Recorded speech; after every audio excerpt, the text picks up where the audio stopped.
ഇപ്പോൾ ഉണ്ടായ തീപിടുത്തം വളരെ ചെറിയൊരു തീപിടുത്തമായിരുന്നു. പക്ഷേ സമയബന്ധിതമായി അണയ്ക്കാൻ പറ്റാത്തതുകൊണ്ടാണ് അതൊരു വലിയ തീപിടുത്തമായിട്ട് മാറിയത്. അപ്പം അതിൻ്റെ ഭാഗമായി സേന നടത്തിയ പരിശോധനയിൽ നമ്മളുടെ ഭൂരിഭാഗം ബിൽഡിങ്ങുകളിൽ ഒരു പ്രാഥമികമായിട്ടുള്ള അഗ്നിശമന സംവിധാനങ്ങളൊന്നും ഇല്ലാത്തത് ഒരു പോരായ്മയായിട്ട് കണ്ടെത്തുന്നു. ഇത് കളക്ടർ ശ്രദ്ധപ്പെടുന്ന കളക്ടർ ഡിസാസ്റ്റർ മാനേജ്മെൻറ്റ് ആക്ട് പ്രകാരം നമ്മൾ എന്ത് ചെയ്യണം, ഓരോ കടക്കാരും അവരുടെ കടകളെല്ലാം സുരക്ഷിതമാക്കേണ്ട ഉത്തരവാദിത്തങ്ങളുണ്ട്. ഇല്ലെങ്കിൽ എന്ത് ചെയ്യാം, കളക്ടർക്ക് നിങ്ങളെ സ്ഥാപനം പൂട്ടിക്കാം. ഇതിൻ്റെ ആദ്യപടിയാണ് 15 ദിവസം സമയം തന്നത് നോട്ടീസ് കൊടുക്കാൻ പറഞ്ഞത്. നോട്ടീസുകൾ കൊടുത്തുകൊണ്ടേ ഇരിക്കുന്നത് കളക്ടർ ഒരുപാട് വ്യാപാരികളുണ്ട്. ഏതാണ്ട് 700ഓളം കടകൾ ഇന്നലെ കൊടുത്ത് ഇന്നും കൊടുത്തുകൊണ്ടിരിക്കുന്നു. ചില കടകളിൽ പോയപ്പോൾ അവിടെയൊക്കെ ഈ സാധനമുണ്ട്, ഫയർ എക്സ്റ്റിങ്ക്വിഷറുണ്ട്, പക്ഷേ അവരുടെ ജീവനക്കാർക്ക് അത് പ്രവർത്തിപ്പിക്കാൻ കഴിയില്ല, ഇത് അറിയില്ല. അതുകൊണ്ട് കാര്യമില്ല, ഈ സാധനം വെച്ചതുകൊണ്ട് കാര്യമില്ല, അത് പ്രവർത്തിക്കാൻ അറിയില്ല. അപ്പോൾ ആ പ്രവർത്തിപ്പിക്കാൻ പഠിപ്പിക്കുന്നതിൻ്റെ ഭാഗമായിട്ടാണ് ഞങ്ങൾ ഈ ക്ലാസ് അറേഞ്ച് ചെയ്തിട്ടുള്ളത്. ഏതാണ്ട് 400ഓളം പേര് 2 ദിവസം ക്ലാസ് അറ്റൻഡ് ചെയ്ത് കഴിഞ്ഞു. ഇനി ഇന്നും ഉച്ചയ്ക്ക് ശേഷം സെഷനുണ്ട്, പിന്നെ ഒരു ദിവസം കൂടി പറഞ്ഞു. എന്നിട്ട് നമുക്ക് പൂർത്തിയായില്ലെങ്കിൽ ഊഴം കൊണ്ട് വരും. ഇത് പ്രവർത്തിപ്പിക്കേണ്ട കാര്യങ്ങളൊക്കെ നിങ്ങൾ പഠിച്ചിട്ട് പോകാം. എങ്കിലേ കാര്യമുള്ളൂ, കടകളിൽ വെച്ചിട്ട് കാര്യമില്ല. ഇത് കണ്ടിട്ടുണ്ടോ അല്ലേ? ഈ സാധനം കണ്ടിട്ടുണ്ടല്ലോ. ഇതിൻ്റെ പേര് ഫയർ എക്സ്റ്റിങ്ക്വിഷർ എന്നാണ്. ഫയർ എക്സ്റ്റിങ്ക്വിഷർ കഴിഞ്ഞാൽ കെടുക്കുക എന്നാണ്. അപ്പോൾ തീ കെടുക്കാനുള്ള ഒരു പോർട്ടബിൾ ആയിട്ടുള്ള സാധനമാണ്. ഇത് എപ്പോഴും പറ്റുള്ളൂ, ഒരു തീയുടെ പ്രൈമറി സ്റ്റേജിൽ മാത്രമേ പറ്റൂ, തീയുടെ തുടക്കം. അതുകൊണ്ടാണ് എന്ത് പറഞ്ഞത്, ഓരോ കടകളിലും ഒരെണ്ണം വേണമെന്നുള്ളത്. ചില രീതിക്കാറുണ്ട് വലിയ കോംപ്ലക്സിനകത്ത്, ഇപ്പം നമ്മൾ കത്തിയ കോംപ്ലക്സിനകത്ത് 112 മുറിയും. അപ്പോൾ അവിടെ എവിടെയെങ്കിലൊക്കെ ഒന്ന് വെച്ചാൽ മതി, കാര്യമില്ല, പോരാ. അതുകൊണ്ട് ഞങ്ങൾ 112 കടകളിൽ ഓരോ എക്സ്റ്റിങ്ക്വിഷർ വെച്ചാൽ ആ കടയിലുണ്ടാകുന്ന പെട്ടെന്നുണ്ടാകുന്ന എന്തെങ്കിലും തീപിടുത്തമൊക്കെ ഒരു പരിധി വരുന്നത് ഇല്ലാതാക്കാനായിട്ട് പറ്റും. അതൊന്ന് നിങ്ങളെ പഠിപ്പിക്കാനുണ്ട്. ഓക്കെ, അപകടങ്ങളോട് നമ്മളെങ്ങനെ പ്രതികരിക്കുന്നു എന്നുള്ളതാണ് നമ്മുടെ ഏറ്റവും പ്രധാനപ്പെട്ട ചോദ്യം. ഈ കഴിഞ്ഞ പ്രതികരിക്കുന്ന പ്രധാനപ്പെട്ട വിഷയമാണ്.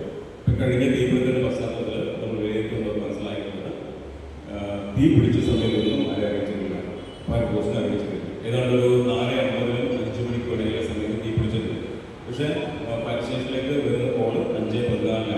കാരണം 20 മിനിറ്റോളം താമസിച്ചിട്ടാണ് ഫയർ സ്റ്റേഷനിലേക്ക് കോള് വരുന്നത്. 20 മിനിറ്റ് സമയം മതി ഒരു തീ, ഒരു ചെറിയ തീയെ ഒരു വലിയ തീയായിട്ട് ബിൽഡ് ചെയ്യാൻ മതി. 20 മിനിറ്റ് സമയം അധികമാണ്. അപ്പോൾ സമയത്ത് നമ്മൾ അറിയിച്ചിട്ടില്ലാത്ത പ്രശ്നമാണ്. ഏതാണ്ട് 38 ജീവനക്കാർ, കടക്കാർ സ്റ്റേഷനിൽ സ്റ്റേറ്റ്മെന്റ് കൊടുക്കേണ്ടി വന്നിട്ടുണ്ട്, നഷ്ടവും മറ്റു കാര്യങ്ങളെ കുറിച്ചൊക്കെ. ഈ കെ വി കോൺഗ്രസ് ആ 38 പേര് വിളിച്ചിട്ടില്ല, ഫയർ സ്റ്റേഷനിൽ വിളിച്ചിട്ടില്ല. അപ്പോൾ അതാണ് നമ്മുടെ തീപിടുത്തത്തിന് മാത്രം രൂക്ഷമാകാനുള്ള കാര്യം. അപ്പോൾ അത് നമ്മൾ ശീലമാക്കണം. ഒരു അപകടത്തോട് നമ്മൾ എങ്ങനെ പ്രതികരിക്കുന്നു എന്നുള്ളതാണ് ഏറ്റവും വലിയ പ്രശ്നം. ചെറിയ തീപിടുത്തം കണ്ടാൽ നമ്മളെല്ലാവരും ചെയ്യേണ്ടതാണ്, തീയെ കെടുത്താൻ വേണ്ടി ശ്രമിക്കും, നല്ലതാണ്, അല്ലെങ്കിൽ നിയന്ത്രിച്ച് നിർത്താനായിട്ട് ശ്രമിക്കും. പക്ഷെ ഒപ്പം തന്നെ എന്ത് വിളിക്കണം, ഏത് ചെറിയൊരു തീപിടുത്തമാകാം, ആരെ വിളിക്കണം, ഫയർഫോഴ്സിനെ വിളിക്കണം. പൈസ നോക്കി നിർണ്ണയിക്കണം. കച്ചവടക്കാർ എപ്പോഴും ലാഭം ചിന്തിക്കുന്നവരാണ്. ഒന്നര പൈസ മേടിക്കുമോ? പൈസ മേടിക്കില്ല.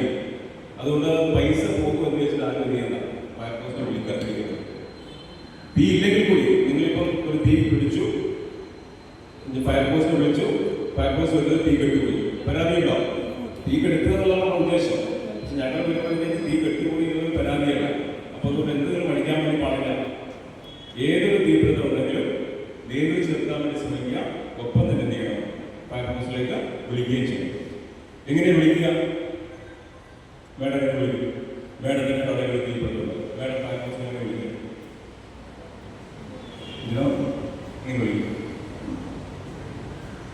നമ്മളറിയില്ല എത്രയാണ്, 101 രൂപ, 101 ഫയർഫോഴ്സ് ഉണ്ടാവും ഇല്ലേ? അതെല്ലാം എവിടെ കുറിച്ച് വെക്കണം, എവിടെ കുറിച്ച് വെക്കണം? മനസ്സിൽ എവിടെ കുറിക്കാൻ പാടില്ല. ഡയറിയിലോ മൊബൈലിലോ എല്ലാം കുറിക്കേണ്ടത് എന്ത് ചെയ്യണം, മനസ്സിൽ കുറിക്കണം. കാരണം എന്തിനാ ഇത് മനസ്സിൽ കുറിക്കാൻ പറയുന്നത്? അപകടവും സമയവും തമ്മിൽ വലിയ ബന്ധം ഇല്ലേ?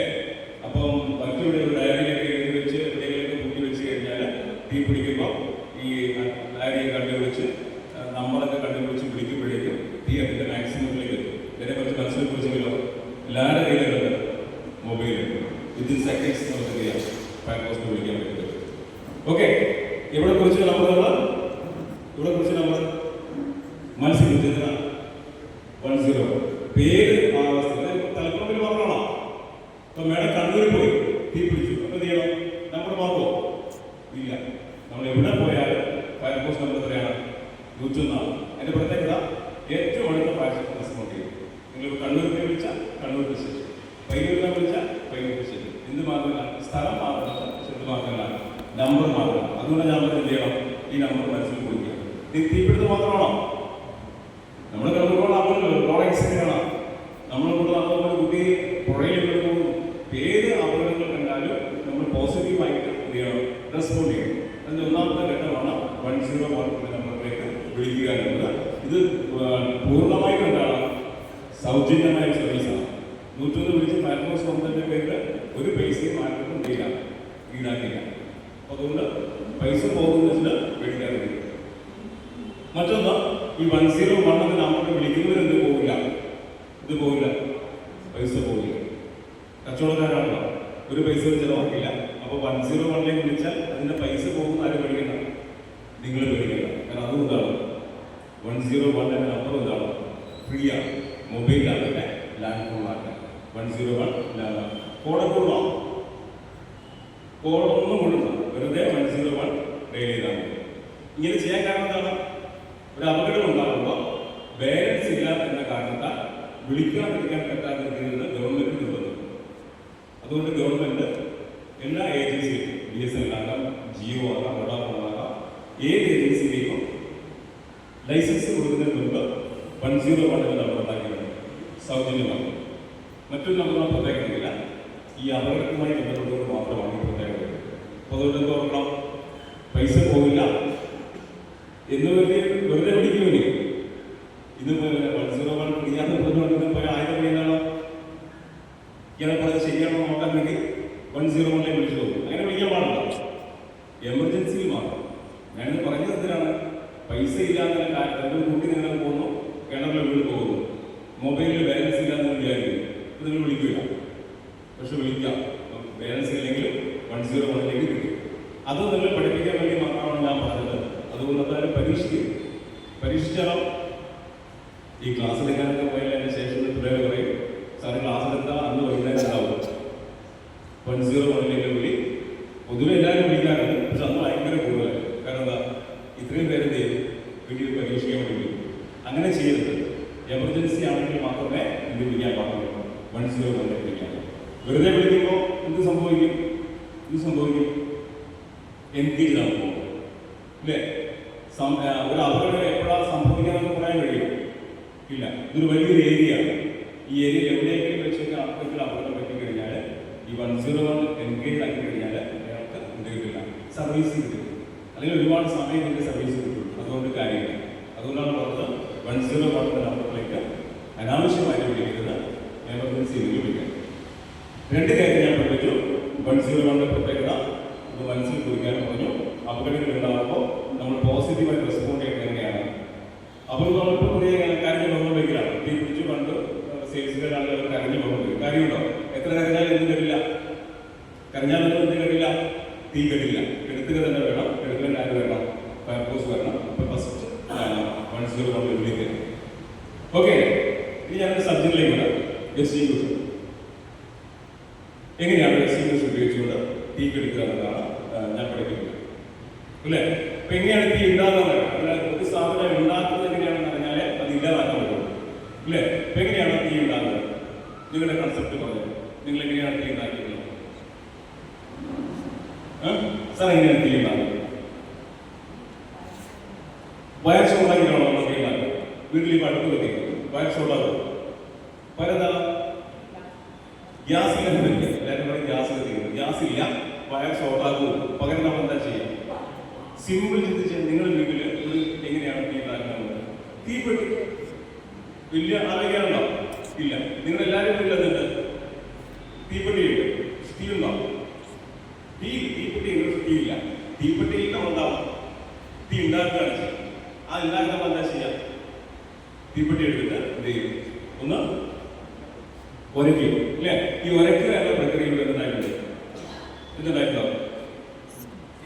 തീ ഉണ്ടാകാൻ ഒരു കാരണമായിട്ടായിരുന്നു. വെറുതെ ഇരിക്കുന്ന തീപ്പെട്ടിയുടെ മേലെ നമ്മൾ ആ കോല് കൊണ്ടൊന്ന് റബ്ബ് ചെയ്യുന്ന സമയത്ത് അവിടെ എന്തായിരുന്നു? ചൂടുണ്ടായി. ശരിയല്ലേ? നമ്മൾ കൈ ഉപയോഗിക്കും, കൈ നമ്മൾ തിരികെയുണ്ടാവും, ചൂടുണ്ടാവും. പക്ഷെ കൈ കത്തില്ല, കത്തുവോ? പക്ഷെ തീപ്പെട്ടി കത്തും. കാരണം എന്താ? ഓരോ വസ്തു കത്താനും എന്ത് ചെയ്യണം? വ്യത്യസ്ത അളവിലുള്ള ചൂടാണ് വേണം. ഒരു തീപ്പെട്ടി കത്തുന്ന ചൂട് കൊണ്ട് എന്ത് കത്തില്ല? ഈ മേശ കത്തില്ല, കത്തുവോ? ഇല്ല. തീപ്പെട്ടി നമ്മളെങ്ങനെ ഉണ്ടാക്കുക? തീപ്പെട്ടിയിൽ നിന്ന് ഒരു കടലാസിലേക്ക് പകർന്ന് അതാണ് നമ്മൾ ചെയ്യുക, അടുപ്പിൽ വെച്ചിട്ട് ഒരു തീയാക്കി മാറ്റും.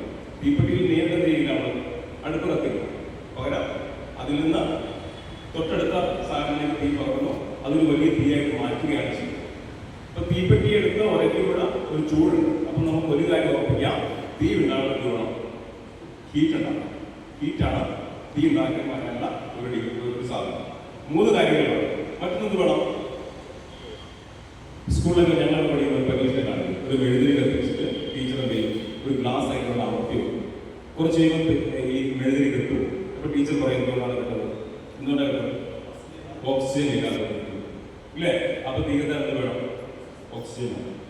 ഹീറ്റ് വേണം, ഓക്സിജൻ വേണം. പിന്നെയോ തീപ്പെട്ടിയിട്ട് ഉരച്ചിട്ട് എന്താ കത്തിയത്? തീപ്പെട്ടി കോല് കത്താൻ എന്ത് വേണം? ഒരു സാധനം വായുവിൽ കത്തി. കത്തുവോ? ഇല്ല. മേശ കത്തി, കസേര കത്തി, ഗ്യാസ് കത്തി, അങ്ങനെ കത്താൻ ഒരു സാധനം. ഈ 3 കാര്യങ്ങൾ ചെയ്യുമ്പോഴേ എന്തുണ്ടാവുക? തീ ഉണ്ടാവും. എന്തൊക്കെ? ഹീറ്റ്, ഓക്സിജൻ, ഒരു വസ്തു, ഒരു ഒബ്ജക്റ്റ്, ഒരു ഫ്യൂവൽ. അങ്ങനെ ഈ 3 സാധനങ്ങൾ ചെയ്യുമ്പോഴാണ് എന്തുണ്ടാകുന്നത്? തീ ഉണ്ടാകുന്നത്. ഇപ്പൊ തീ കെടുത്താൻ എന്ത് ചെയ്താൽ മതി? ഈ 3 ഏതെങ്കിലും ഒന്നിനെ ഒഴിവാക്കിയാൽ മതി. ഇപ്പൊ തീപ്പെട്ടിയും തീപ്പെട്ടിക്കോടും നമ്മുടെ ഇവിടെ ഉണ്ട്, വീട്ടിലുണ്ട്. പക്ഷെ എന്തില്ല? ഹീറ്റ് ഇല്ല. നമ്മളെന്ത് ചെയ്തു? കുറച്ച് ഹീറ്റ് കൊടുത്തു, അത് കളയുന്നു. ശരിയല്ലേ? ഇനി എങ്ങനെ തീ കെടുക്കുക എന്നുള്ളത്? നമ്മളെങ്ങനെ തീ കെടുക്കുക? വെള്ളം ഒഴിച്ചിട്ട്. എല്ലാത്തെയും വെള്ളം ഒഴിച്ചിട്ടാണോ? വെള്ളം രാവിലെ ഗ്യാസ് ഉപയോഗിച്ചിട്ട് ദോശ വെക്കില്ല. എങ്ങനെ കെടുക്കുന്നത്? വെള്ളം ഒഴിച്ചിട്ടാണോ? അല്ല. അപ്പൊ തീ കെടുത്താൽ വെള്ളം തന്നെയാണോ ഉപയോഗിക്കുക? വെള്ളം ഒഴിച്ചിട്ടാണോ തീ കെടുക്കുക? വെള്ളം ഒഴിച്ചും കെടുക്കാം. പക്ഷെ എല്ലാ തീ എങ്ങനെയല്ല കെടുക്കിയത്? വെള്ളം ഒഴിച്ചല്ല. ഇവിടെ മാഡം കെടുത്തിട്ട് ഗ്യാസ് എങ്ങനെയാണ് കെട്ടിയത്? ഇങ്ങനെ എടുത്തത് കട്ട് ചെയ്തു. എന്ത് കട്ട് ചെയ്തു? കത്തി കൊണ്ട് ഉണ്ടായിരുന്നു. LPG എന്ത് ചെയ്തു? സ്റ്റോപ്പ് ചെയ്തു. അവിടെ എന്ത് ഉപയോഗിച്ചില്ല? വെള്ളം ഉപയോഗിച്ചിരുന്നു. പാചകം ചെയ്യുന്നത് നമ്മൾ എണ്ണയിൽ തീപിടിക്കാറ്. ഇപ്പൊ സാമ്പാർ ഉണ്ടാകും, വറവിടുമോ, ചീനച്ചട്ടിയിൽ വറവിടുമോ, ചില സ്ഥലത്ത് ചെയ്യും, എണ്ണയിലേക്ക് തീപിടിക്കാം. ഇപ്പൊ മേലെ എണ്ണയിൽ തീപിടിച്ചു. ഇവിടെ എന്താ ചെയ്യുക? സാധാരണ ചെയ്യും വിറക് അതിനകത്ത് വെള്ളം ഒഴിക്കുമോ? വെള്ളം ഒഴിക്കില്ല. കത്തുന്ന ദ്രാവകങ്ങളിലേക്കൊന്നും ഒന്നും ഒഴിക്കില്ല, വെള്ളം ഒഴിക്കില്ല. എന്ത് ചെയ്യും? വെള്ളം ഒഴിച്ചാൽ എന്ത് ചെയ്യും? പൊട്ടിത്തെറിക്കും. കണ്ടിട്ടില്ലേ? നമ്മൾ കറിവേപ്പില വെള്ളത്തോടുകൂടി ഇട്ടെങ്കിൽ ചെയ്യും? ഒരു പൊട്ടിത്തെറി ഉണ്ടാവും. അതായത് ചൂടായ ദ്രാവകത്തിലേക്ക് വെള്ളം ഒഴിക്കുമ്പോൾ വെള്ളം പൊട്ടിത്തെറിക്കും. വെള്ളം താഴേക്ക് പോവുകയും എണ്ണ മുകളിൽ നിന്ന് കത്തുകയും ചെയ്യും. ഓക്കെ. അപ്പം നമ്മൾ എന്ത് ചെയ്യും? പഴയ അമ്മമാരെ എന്ത് ചെയ്യും? നമ്മൾ ചീനച്ചട്ടിയിൽ തീ പിടിച്ചാൽ എന്ത് ചെയ്യും? അടച്ചു വയ്ക്കും. അതിന്റെ അടപ്പ് കൊണ്ട് അടച്ചു വയ്ക്കും. അടയ്ക്കുമ്പോൾ നമ്മൾ എന്താ ചെയ്യുന്നത്? എന്താ കട്ട് ചെയ്യുന്നത്? ഓക്സിജനെ കട്ട് ചെയ്യും. നേരത്തെ ഗ്യാസ് നമുക്ക് എന്ത് ചെയ്തു? ഫ്യൂവലിനെ കട്ട് ചെയ്യും. ഇവിടെ നമ്മൾ എന്താ കട്ട് ചെയ്യുന്നത്? ഓക്സിജൻ. രണ്ടും കെട്ടുന്നത് ഉപയോഗിച്ചിട്ടില്ല, വെള്ളം ഒഴിച്ചു. അപ്പൊ തീ കെടുക്കാൻ എപ്പോഴും വെള്ളമാണ് ഉപയോഗിക്കുക? അല്ല. സന്ദർഭത്തിനനുസരിച്ച് എന്ത് ചെയ്യാം? വ്യത്യസ്തമായ കാര്യങ്ങൾ നമ്മൾ ഉപയോഗിക്കും, ഇല്ലേ? ഇനിയിപ്പോ ഈ മേശയെ കത്തുന്നത്, കസേരയെ കത്തുന്നില്ല, സാർ എന്ത് ചെയ്യും? വെള്ളം ഒഴിക്കും, ഇല്ലേ? ഇവിടെ എന്ത് ചെയ്യാൻ പറ്റില്ല? ഓക്സിജനെ കട്ട് ചെയ്യാൻ കഴിയില്ല. പറ്റുമോ? ഇല്ല. എപ്പോഴും എന്താണ് ഇവിടെ എന്താ ഒഴിവാക്കേണ്ടത്? ചൂടിനെ ഒഴിവാക്കും. വെള്ളം ഒഴിക്കുമ്പോൾ എന്താവും? ചൂട് ഒഴിവാക്കും. അപ്പൊ ചൂടിനെ ഒഴിവാക്കാൻ വേണ്ടി മാത്രമേ നമ്മൾ ഉപയോഗിക്കുന്നുള്ളൂ, വെള്ളം ഉപയോഗിക്കുന്നു. ബാക്കി നമ്മൾ എന്ത് ചെയ്യും? സന്ദർഭത്തിനനുസരിച്ച് ഓക്സിജൻ കട്ട് ചെയ്യും. അങ്ങനെ അല്ലെങ്കിൽ കത്തുന്ന സാധനത്തെ നമുക്ക് ഒഴിവാക്കാം. ഇവിടെ വെള്ളമില്ലാതെ പറ്റില്ല. സാർ ഇപ്പോൾ ഇരിക്കുന്നുണ്ട്, ഈ കസേരക്ക് തീ പിടിച്ചു, വെള്ളമില്ല, നമുക്ക് എങ്ങനെ തീ എടുക്കാം? ഓക്കെ. ചാക്കുമില്ലാതെ വയ്ക്കാം. മണ്ണ് ഇവിടെ മണ്ണ് വരാൻ വേണ്ടി താഴേക്ക് പോകുമ്പോഴത്തേക്ക് എന്താവും? ഈ കാര്യം തീരുമാനമാവും. യെസ്. എന്ത് ചെയ്യാം? ഈ കസേര എടുത്ത് മാറ്റുകയോ സമീപത്തെ കസേരയെ മാറ്റുകയോ ചെയ്താൽ തീ ഇവിടെ കിട്ടും, ഇല്ലേ? വെള്ളം ഉണ്ടെങ്കിൽ ഫസ്റ്റ് ഓപ്ഷൻ എന്താണ്? വെള്ളം ഒഴിക്കലാണ്. വെള്ളമില്ലെങ്കിൽ നമ്മൾ എന്ത് ചെയ്യും? സാർ എഴുന്നേറ്റ് ഓടും. സാർ ഓടിയതുകൊണ്ട് എന്ത് പറ്റില്ല? തീ കെട്ടില്ല. തീ എന്ത് ചെയ്യും? സ്വാഭാവികമായിട്ട് അടുത്ത കസേരയിലേക്ക് പോയത്. പകരം നമുക്ക് എന്ത് ചെയ്യാം? വെള്ളമില്ല, ചാക്കില്ല, ഒന്നുമില്ല. പക്ഷേ നമുക്ക് സമീപത്തെ കസേര മാറ്റുകയോ ഈ കസേര മാറ്റുകയോ ചെയ്താൽ കസേരയിൽ എന്ത് ചെയ്യും? ഈ തനിയെ സ്പോണ്ടേനിയസ് ആയിട്ട് എന്ത് ചെയ്യും? തീ കിട്ടും. അവിടെ നമ്മൾ എന്താ ചെയ്യുന്നത്? കത്താനൊന്നും കൊടുക്കാതിരുന്നു അല്ലേ? ഗ്യാസ് കട്ട് ചെയ്യുന്ന പോലെ നമ്മൾ ചെയ്തു കസേരയുടെ സമീപത്ത് മാറ്റി തീ കിട്ടുക. ഓക്കെ അല്ലേ? അപ്പൊ തീ കെടുക്കാൻ വേണ്ടി വെള്ളമാണെന്ന് ഉപയോഗിക്കുന്നത് കാരണം മാറ്റുക. സന്ദർഭത്തിനനുസരിച്ച് വ്യത്യസ്തമായ കാര്യങ്ങൾ നമ്മൾ ഉപയോഗിച്ചിട്ടാണ് തീ കെടുക്കുന്നത്. അപ്പൊ അങ്ങനെ പറയാൻ കാരണം ചിലപ്പോൾ നിങ്ങൾ മനസ്സിലാക്കി വെള്ളമാണെന്ന് വിചാരിക്കും. തീ കെടുക്കുന്നതിന് വെള്ളമാണെന്ന് വിചാരിക്കും. ഇത് വെള്ളമല്ല. അത് മനസ്സിലാക്കാൻ വേണ്ടിയാണ് ഞാൻ ഈ കാര്യം പറയുന്നത്. തീ കെടുക്കാൻ വേണ്ടി എപ്പോഴും വെള്ളം തന്നെയാണ് നമ്മൾ ഉപയോഗിക്കുന്നത്. ഈ തീ നമ്മൾ 4 ആയിട്ട് തരംതിരിക്കും. A, B, C, D 4 തരം തീ. എ എന്ന് പറഞ്ഞാൽ ഖരവസ്തുക്കളുടെ തീ, ഈ കസേര മേശയ്ക്കുള്ള കാര്യങ്ങളുള്ള ഖരവസ്തുക്കളുടെ തീ. ബി എന്ന് പറഞ്ഞാൽ ദ്രാവകങ്ങളുടെ തീ, പെട്രോള്, മണ്ണെണ്ണ അങ്ങനെയുള്ള ദ്രാവകങ്ങളുടെ തീ. സി എന്ന് പറഞ്ഞാൽ വാതകം, LPG. ഡി എന്ന് പറഞ്ഞാൽ ലോഹം. 4 തരം തീ. A, B, C, D. ഇത് പഠിച്ചിരിക്കണം. എക്സ്റ്റിങ്ക്വിഷ് ഉപയോഗിക്കണമെങ്കിൽ എന്ത് പഠിക്കണം? ഈ കാര്യങ്ങൾ നമ്മൾ പഠിക്കണം. 4 തരം തീ. എ എന്ന് പറഞ്ഞാൽ സിമ്പിളാണ്, ഖരവസ്തുക്കൾ. ബി എന്ന് പറഞ്ഞാൽ ദ്രാവകം, സി വാതകം, ഡി ലോഹം. ഓക്കെ ഇല്ലേ? അങ്ങനെ പഠിച്ചില്ലേ? കാരണം എന്താണ്? ഒരു എക്സ്റ്റിങ്ക്വിഷർ എടുത്ത് പ്രയോഗിക്കുന്നതിന് മുമ്പ് ആ എക്സ്റ്റിങ്ക്വിഷറിൽ എന്ത് എഴുതിയിട്ടുണ്ടാവും? ഈ എക്സ്റ്റിങ്ക്വിഷർ ഏത് തരം തീക്കാണ് പറ്റുക എന്ന് എഴുതിയിരിക്കണം.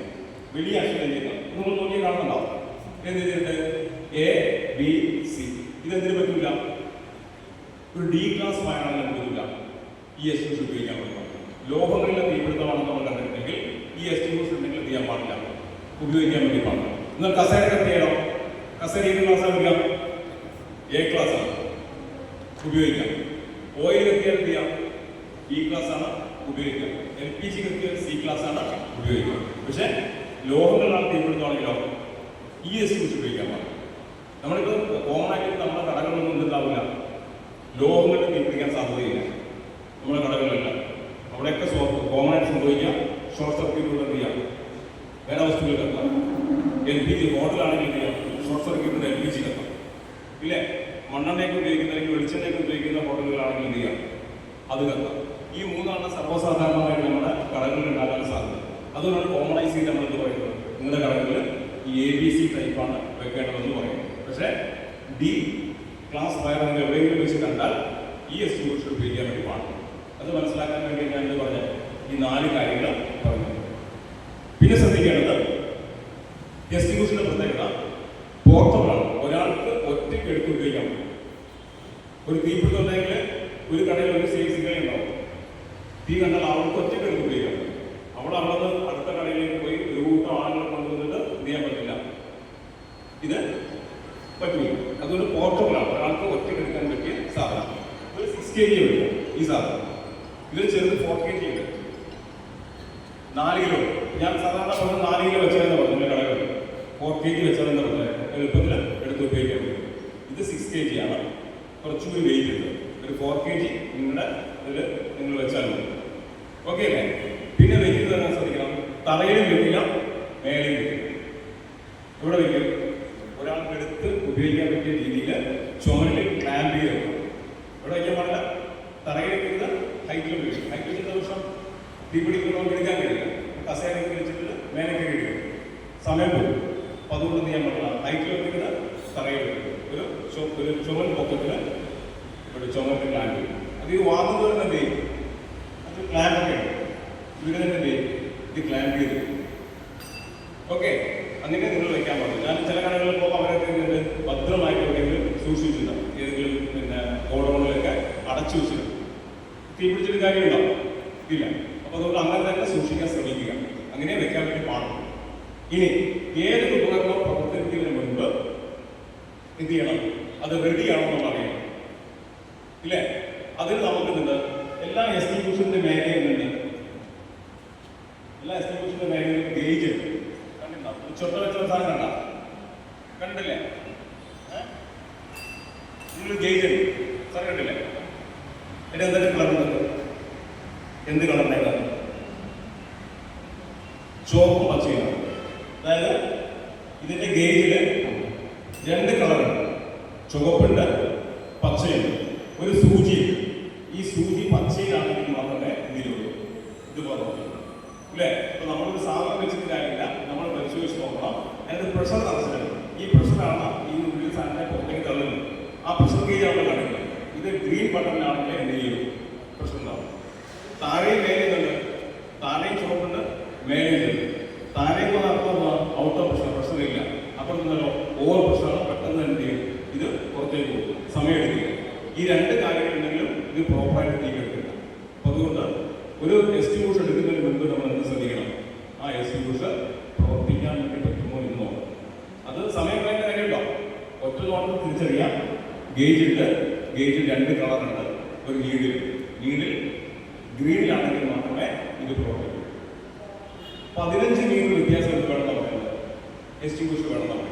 ഒരാൾക്ക് ഒരു എസ്റ്റിബ്യൂഷന് വേണ്ടി മാക്സിമം പോകേണ്ടത് 15 മീറ്റർ. അങ്ങനെ കണക്കുകൾ വെക്കണമെന്നാണ് പറയുന്നത്. നമ്മളൊക്കെ ഒരു കട ചെറിയ റൂമിൽ മതി, ഒന്ന് മതി. ഓക്കെ, എന്നാൽ വലിയ ഹാളിലേക്ക് പോകുക, ഒരു ഓഡിറ്റോറിയത്തിൽ സിനിമ തിയേറ്ററിലൊക്കെ പോകുന്നത് ഓരോ 15 മീറ്ററിലുണ്ട് എസ്റ്റിബ്യൂഷൻ വെച്ചിട്ട്. അപ്പോൾ അതുകൊണ്ടാണ് പറയുന്നത് ഈ എസ്റ്റിബ്യൂഷൻ പ്രവർത്തിപ്പിക്കാൻ വേണ്ടി പറ്റുമെന്ന് നമ്മൾ ആദ്യം നോക്കണം എന്ന് പറഞ്ഞു. ഇപ്പോൾ തീ കണ്ടു, ഈ എസ്റ്റിബ്യൂഷൻ എടുത്തു, ഞാൻ എൻ്റെ ക്ലാസ്സൊക്കെ കേട്ടതുകൊണ്ട് എടുത്ത് നമ്മൾ വേഗം തീ കെടുത്താൻ വേണ്ടി പോകും. അവിടെ പോകുമ്പോഴറിയുന്നത് എന്താണ് ഈ സാധനം പ്രവർത്തിക്കുന്നത്. ഇതിനെ കുറിച്ച് നേരത്തെ നോക്കി കളിക്കുക, തൊട്ടടുത്ത് വേറെ എസ്റ്റിബ്യൂഷൻ ഉണ്ട്, അതെടുത്തിട്ട് പോകാം. ഇത് അവിടെ വരെ പോയിട്ടില്ല എന്ന് തിരിച്ചു വന്ന് അടുത്ത എസ്റ്റിബ്യൂഷൻ എടുക്കുമ്പോഴേക്കും എന്താവും? തീ കത്തിപ്പടക്കും, ഇല്ലേ? സമയം നടക്കും. അതുകൊണ്ട് ഫസ്റ്റ് നോക്കുന്ന റെഡിനെസ് ആണ്. നാം എടുക്കുന്ന ഈ എസ്റ്റിബ്യൂഷൻ ഉപയോഗിക്കാൻ പറ്റുമെന്നാണ് ആദ്യം ശ്രദ്ധിക്കുന്നത്. അതിന് വേറെ സമയമൊന്നും പോണ്ട, ജസ്റ്റ് നോക്കുക, ഇത് കിട്ടും. പിന്നെ നോക്കേണ്ടത് ഒരു എസ്റ്റിബ്യൂഷൻ അല്ല, ലോക്ക്ഡ് അല്ല, കൂട്ടി വെക്കുമോ? ആർക്ക് ഉപയോഗിക്കാം? ഒരു കടയിൽ തീ പിടിച്ചാൽ ആരാ ഉപയോഗിക്കേണ്ടത്? സാറിന്റെ കടയിൽ തീ പിടിച്ചാൽ ആരാ ഉപയോഗിക്കേണ്ടത്? ആരാണോ ആദ്യം തീ കാണും അയാൾ ഉപയോഗിക്കും, വിത്തൗട്ട് പെർമിഷൻ. ആരുടെ അനുമതി വേണ്ട, കടക്കാരൻ്റെ അനുമതി വേണ്ട. ഇപ്പോൾ സിനിമാ തിയേറ്ററിൽ പോയി സിനിമ കണ്ടുകൊണ്ടിരുന്ന് തീ പിടിച്ചു, ആരോട് ചോദിക്കേണ്ട? മേനേജരോട് ചോദിക്കേണ്ട, കാണുന്ന ആൾക്കാർക്ക് ഉപയോഗിക്കാം, വിത്തൗട്ട് പെർമിഷൻ. ബാക്കി എന്ത് ഉപയോഗിക്കണം ചെയ്യണം? ഇപ്പോൾ സാറിൻ്റെ കടയിൽ വന്നിട്ട് സാറിന് എടുക്കണം ചെയ്യണം വിത്ത് പെർമിഷൻ, ഇല്ലേ? ഒരു കമ്പ്യൂട്ടർ ഉണ്ട്, കമ്പ്യൂട്ടർ ഉപയോഗിക്കാൻ ചെയ്യണം വിത്ത് പെർമിഷൻ. നമുക്ക് എന്ത് ചെയ്യാൻ പറ്റില്ല, ഫ്രീ ആയിട്ട് ഉപയോഗിക്കാൻ പറ്റില്ല. പക്ഷേ എസ്റ്റിബ്യൂഷൻ സംബന്ധിച്ചുള്ള അങ്ങനെ ഒരു നിയമമില്ല. പബ്ലിക്കായിട്ട് ഉപയോഗിക്കാൻ വേണ്ടിയാണ് ഈ ഗ്യാലറീസ് എല്ലാം ഉപയോഗിച്ചിട്ടുള്ളത്. പെട്രോൾ പമ്പിൽ പോയി തീപിടുത്തം കണ്ടു, ആരോട് ചോദിക്കേണ്ട, നിങ്ങൾക്ക് ഉപയോഗിക്കാം വിത്തൗട്ട് പെർമിഷൻ. സ്കൂളിൽ പോയി മറ്റെല്ലാത്തിനും അച്ഛൻ്റെ അനുവാദം വേണം, പക്ഷേ എസ്റ്റിബ്യൂഷൻ ആരുടെ വേണ്ട, ആരുടെയും അനുവാദം വേണം. അതായത് ഇത്ര ഉദ്ദേശിക്കുന്നുള്ളൂ, ഒരു എസ്റ്റിബ്യൂഷൻ പബ്ലിക്കിൽ ഉപയോഗിക്കാൻ വെച്ചാൽ തീ ആദ്യം ആര് കാണുമ്പോൾ അവർക്ക് എന്ത് ചെയ്യാം, ആരുടെയും അനുവാദം തന്നെ എടുത്ത് പ്രയോഗിക്കാം. എസ്റ്റിബ്യൂഷൻ എടുത്തതിൻ്റെ പേര് വേണ്ടില്ല, ആർക്കും ചോദ്യമൊന്നുമില്ല. ഇത് പബ്ലിക്കിൽ ഉപയോഗിക്കാൻ വേണ്ടിയാണ് വെച്ചത്. അത്രയും മനസ്സിലായല്ലോ? പോർട്ടബിളാണ്. നോക്കേണ്ട രണ്ട് കാര്യങ്ങൾ: ഒരു തീ കണ്ടാൽ ആ തീ ഈ എസ്റ്റിബ്യൂഷനിൽ കെടുക്കാൻ വേണ്ടി പറ്റുമോ എന്ന് നോക്കാം. അത് വലിയ അക്ഷരത്തിൽ എല്ലാ എസ്റ്റിബ്യൂഷനും എഴുതി വെച്ചിട്ടുണ്ടാവും. ഓക്കെ, ഇനി എങ്ങനെയാണ് ഉപയോഗിക്കാനുള്ളത്? എങ്ങനെ ഉപയോഗിക്കാം? ഒരു സൂത്രവാക്യം പാസ്, PASS, ഷോർട്ട് ഫോം ആണ്. അത് നിങ്ങൾക്ക് പഠിക്കാൻ വേണ്ടി എളുപ്പത്തിന് വേണ്ടി ആയി വെച്ചത് പാസ്. അങ്ങനെ ഒരു സാധനം പ്രിന്റ് ചെയ്ത് വെക്കണം. ഞാൻ നിങ്ങൾ വ്യാപാരികൾ പറഞ്ഞത് എസ്റ്റിബ്യൂഷൻ എടുത്ത് തന്നെ പാസ് എഴുതി വെക്കണം. എന്തൊക്കെയാണ് ചെയ്യേണ്ടത്? പെട്ടെന്ന് മറന്നു പോകും, കൃതി പിടിക്കും. അപ്പോൾ അതുകൊണ്ട് അത് എഴുതി വെക്കാൻ പറഞ്ഞിട്ടുണ്ട്. അപ്പോൾ അവരൊക്കെ പ്രിന്റ് ചെയ്ത് വയ്ക്കും. ആദ്യം ചെയ്യേണ്ടത് പിയുടെ ആദ്യ വർഷം എന്ന് പറയുന്നത്, ഞാൻ പറഞ്ഞു ഇത് കൂട്ടം ആക്കണമെന്നില്ല, ഫ്രീ ആയിട്ട് വെക്കുന്നതാണ്. പക്ഷെ ഫ്രീ ആയിട്ട് വെച്ചാൽ ഒരു അപകടമുണ്ട്. എന്താണ്? ഈ ഒരു സാധനം നമുക്ക് എന്ത് ചെയ്യാം, അറിയാത്ത പ്രസ്സായി ഈ സാധനം ഇത് പ്രസ് ചെയ്താൽ എന്താവും? ഇതിനകത്ത പൗഡർ പുറത്തേക്ക് വരും. ഇത് പബ്ലിക്കായിട്ട് വെക്കുക, കൂട്ടുന്നാക്കുമെന്ന് ഞാൻ പറഞ്ഞല്ലോ. അപ്പൊ യാദൃശ്ചികമായിട്ട് എന്ത് ചെയ്യാം, നമ്മൾ സംസാരിച്ചുകൊണ്ട് പോയി പോകണമെന്നോ സംസാരിച്ചുകൊണ്ടൊന്നും അറിയാതെ എന്ത് ചെയ്യും, ഒരു പക്ഷേ ഇത് അമർത്തി പോയേക്കാം. അങ്ങനെ അമർത്തിയാൽ ഈ കണ്ടൻസൊക്കെ പുറത്തേക്ക് വരും. അങ്ങനെ വരാതിരിക്കാൻ വേണ്ടി മാത്രം എന്ത് ചെയ്തത്, ഒരു പിന്ന് ഒരു പിൻ വെച്ച് ടൈറ്റ് ആക്കി. ലോക്കാണ്, ലോക്കല്ല, ഈസി ആയിട്ട് എന്ത് ചെയ്യാം, ഊരിയെടുക്കാം. ഫസ്റ്റിലെ പോയിന്റ് കാണാം, പുൾതത്തി. പി എന്ന് പറഞ്ഞാൽ പുൾതത്തി, പിന്ന് ഊരുക.